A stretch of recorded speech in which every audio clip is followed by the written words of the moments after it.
दिवसाची सुरुवात भगवंतापासून केलेली. नमस्कार सर्वांना. आता आज मुलांना सुट्टी आहे म्हणून मी जिममधून यायला उशीर केली, कारण शाळेच्या दिवशी लवकरच यावं लागतं.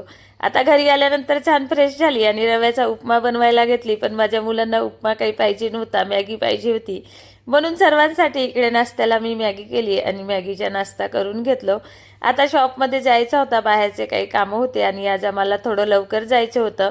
इकडे स्वयंपाक आवरून झालं माझा आणि आता स्वयंपाक झाल्यानंतर ओटा क्लीन केल्याशिवाय काही होत नाही. आता माझा ओटा वगैरे क्लीन झाला आणि उत्कर्ष आद्या आणि आम्ही तयारी करून पोहोचलो शॉपमध्ये.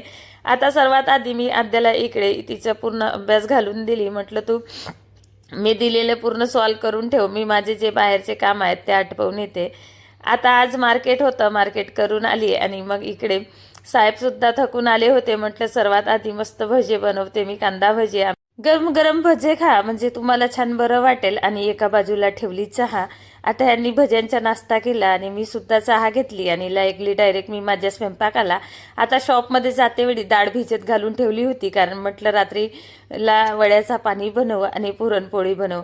आता इकडे माझी भाजी तर छान अशी रेडी झाली, कारण मला वड्याचा पाणी भरपूरच आवडतो आणि आता नेहमी तर आपण असं बनवत नाही.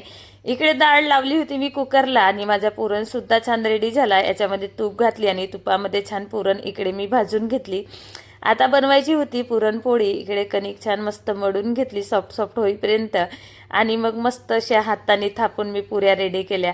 याला लाटलीच नाही, म्हटलं हाताने करून बघते, कारण माझी आई अशी हातावरच करायची आणि पुरणपोळी फाटतसुद्धा नव्हती आणि खूप छान अशी पुरणपोळी झाली रेडी.